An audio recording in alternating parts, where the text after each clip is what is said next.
Hi there, traders. This is Brad Gilbert with the Daily Market Insight for Thursday, the 31st of March.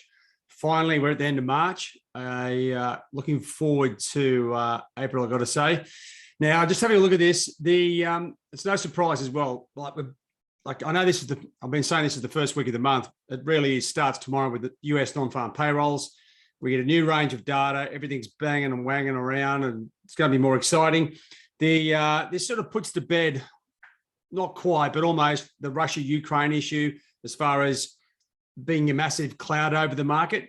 We are starting to come back. We've got the non-farms on Friday, a whole range of data coming out across the board, and the market will start looking towards the potential for higher rates and what that means for equity markets and the dollar and everything else, right? So it's starting to already come back into play. Now, if I just quickly give you a look at the data before I look at the charts.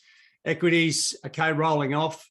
Been saying, I've been trying to pick the top of equities, but I'm just saying that fundamentally they will go down if the US interest rates go up, right? That's just a natural phenomenon, right? So I'm expecting that to happen. Right now, we're getting a mixed reaction across the major currency pairs, mainly due to geopolitical locations or geographic locations. Euro benefiting a lot. This peace talks, I thought it might have been a flash in the pan, okay, we got some peace talks coming up. It seems to have calmed down, and the market's taking it to be more real than anything else, right? So that's something quite interesting. The commodities have stabilized. The Baltic Exchange still getting belted, but that was so elevated. The commodities up 1.23% on the day, so back above 20%. That also helps Aussie Kiwi maintain their rallies, okay? And oil's also stabilized as well. Had a nice day with a little bit of a correction, if anything, up 2 or 3%, depending on which one you're trading. So that's where we are, right? Everything's stabilizing, and I think we're coming back out of. It'd be great to get the Russian-Ukraine peace talks done, get a deal done. Everyone walk away from the table. Now let's get back to the Fed. Let's get back to the Bank of England and all the other central banks, because that's where the markets are really gagging for this, right? They are primed for some activity. Now, the dollar index, if you're not sure about technical analysis, we'll check this out. It's sliced through. There's a bit of price action there around the top when it broke down, clean through that. You can see the bottom support line holding. Now, I haven't just gone and drawn that bottom support line. That's been there for at least a week. What we are seeing, this is where the initial reaction was yesterday or 24 hours ago, after the peace talks got released, dipped down 30, 40 points, slowly coming up. It's not like the market is super believing it, but there's some unwinding of short euro positions, that's for sure. Volatility index, well, the markets are pretty happy with where everything is. And at the moment, no reprieve for oil. We had that nice move to the downside following the Ukraine peace talks announcement, and then it just corrected back. So still issues with oil. That's going to play a little bit of havoc with dollar CAD. And you can see this, not exactly topped out, but the S&P and NASDAQ have both started to roll over after the last couple of days of, pretty good week, if anything. Bitcoin, pretty steady. Now, there's some news out there that I was reading. I can't remember who it was, Tersa, or someone was buying $10 billion worth of Bitcoin, trying to dilute their crypto portfolio. So we'll just have to watch that, see how it goes, but that could be propping it up. Of course, the geopolitical stuff is also contributing to a bit of a big tone, but it looks almost like it's building up to a real pressure valve, right? Get this sideways moving market. It's either going to pop topside or head straight back down. So we'll see how that goes. And here's the commodity index, drifted lower, and a nice little relief rally here for the moment. It's hard to work out whether these moves are short-term or medium-term. You have to wait for it to play out a bit more. But just come over to the Forex charts, give you a look at the major currencies on those, right? I still think, out of all the currencies, right, let me just get this thing over here. dollar yen has got it's overvalued by about 10 cents, right? See, it's just broken down quite methodically, right? If I just zoom in here, right? So you can see these technical levels holding. This one here, it's a bit of a dog's breakfast, but it was gravitating towards it. Now it's sort of come to this point, broken down. Now it's coming back to test. This is actually perfect analysis, like a perfect breakdown, right? So to me, I still think it goes back to 115. So we'll see how that plays out over the course of time, but there's got to be dollars in that. And if anything, with the way this thing is trading, you've also got the development of that new resistance trend line, which may give you some other level to trade against, whether that's right at that level, 122 sort of 13, or even back towards 122.40. So you've got a couple of levels here to be looking to get short, or if you're bullish this thing, well, levels to get long, right? Opportunities for everyone. So dollar yen, though, it's moved a long way over the last couple of weeks. It's got to correct. Just seeing dollar Swiss here now back into the range. Really, the dollar index hasn't really gone too far at all. The dollar CAD still under pressure with oil at 107. Until oil drops below 100 or 98, it's probably going to put downward pressure on dollar CAD, or at the very least, just keep it down here. And then you come back across here to euro. And I was sort of saying this yesterday in the video. Where's it going? Well, if the Ukrainian-Russian issue is sorted, back towards 113, if not back towards 109.80. Sterling is the one pair that is really sort of baffled me. It came off once the Russian invasion happened, and it's just staying here. Now, the Bank of England have raised rates since then. They've done a few things, but it doesn't look happy. If anything, it looks like it wants to go down. As much as the sterling wants to look like it goes down, Aussie just won't go down, right?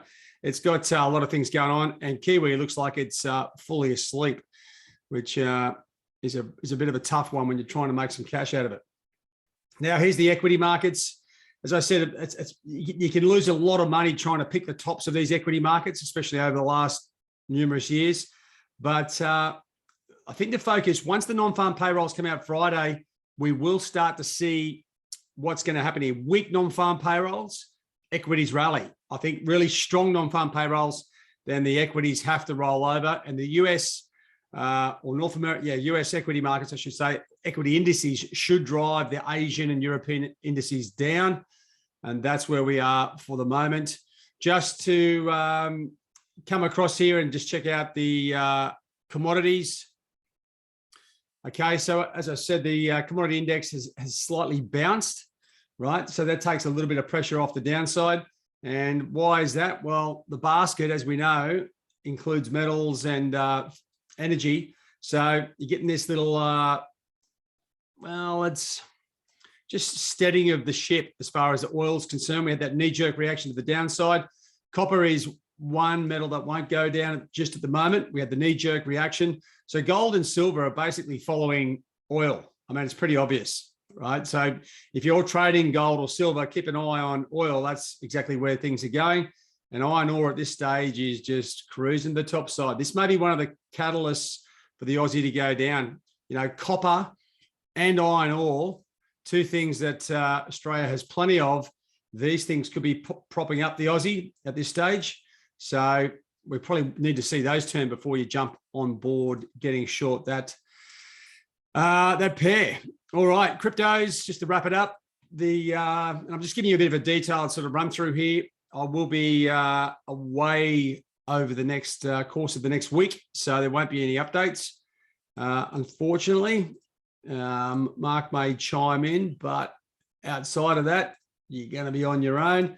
So just having a look here, right? So just on the alleys, the cryptos are trading technically extremely well, right? And they all are in really nice. It's a great trending instrument, right? They either go up or straight down. Now we are on the dailies in a bit of a state of flux where they're sort of just trading sideways, but you know, Bitcoin is still above that horizontal sort of triple top, and that's sort of just making the others a little bit happy as well, but plenty of room to move to the top side. Now, one thing, so as I said, it's a it's one of those trending markets, but just keep your charts up to speed. We had a few guys yesterday just getting a little bit sidetracked with a few things, and don't be afraid to draw in these, what I would sort of call secondary support lines, right? You got 1, 2, 3, at least 3 good touches there. That, to me, that's a legitimate technical level. So if you're looking to get long, you're get long towards that support line. If you're looking to get short, probably on a break, that's what where you can make good decisions. That's where all the liquidity will be. So anyway, make sure you keep an eye on those things. And once again, once the non-farm payroll data comes out, equity markets should be the directional force, right? And we should see, hopefully, a clear risk on, risk off profile across the majors. It may be too early yet for euro and sterling to start sinking with Aussie and Kiwi, but the dollar pairs may have the answer there. And also keep an eye on commodities, right? They are attached to a number of these currencies, or just trade the commodities and equities directly. And that's something else you can look forward to. Oil also, right? This is a sleeping giant in my opinion. So make sure you keep an eye on oil. And last but not least, I don't want to leave out the gorgeous yen crosses. There is cash in the yen crosses, right? And this is because dollar yen is so elevated, right? So I'm just getting up the charts here. So if you are looking at any of these yen crosses, I've sort of been talking about it for, well, at least a few days, if not a week. And this is the one I'm sort of looking at mostly is euro yen, because Aussie yen's already sort of gone through and started drifting sideways. Kiwi yen, well, CAD yen's out of the game just at the moment on the data there. Looks better on MT4. Swiss yen, and you can see sterling yen already sort of broken down. So the one pair here is euro yen. So you don't have to go looking too hard to find an answer. If anything, I'd almost be inclined to move it to the new low there. So you've got a couple of levels here, just to run through what I would be sort of thinking at this point. The break of the cloud could be one level, right? You could be spreading your risk, but really once it breaks through the cloud and then breaks through the trend line, it's through all the support levels, okay? And that to me would be a signal for it to go lower. Of course, we've got this geopolitical event hanging over the damn thing, but all things being equal, the other yen cross is already breaking down. Dollar yen is going to be heading lower. So even if euro stays buoyant, I think the fall in the yen will be threefold, and we should see this thing lower, right? So as I said, for some traders who are looking for opportunities to get a trade on or diversify your entries, you can diversify your entry around the selling underneath the cloud, selling underneath the trend line, and going short that way. Or if you still think I'm talking a whole bunch of rubbish, you can be looking to get long at these levels, looking for it to go back up, right? Really depends on, this is all about timing, right? I think it goes down. It's just a matter of when, right? I'm not trying to sort of play both sides of the book there, but just looking at these things, these things work in a pack, right? They are all quoted the same way against the yen. I know there's a little bit of different news for the euro, but it will play catch up once things get equalized. So keep an eye on that. That's where there's some cash. All right, so connect the dots. Make sure you're looking across the market completely, and hopefully you can take a few bucks out of this. All right, guys, have a good one. As I said, no updates for probably a week, but I'll be online. It's just a matter of whether I can get the videos uploaded. All right, guys, have a good one. Cheerio.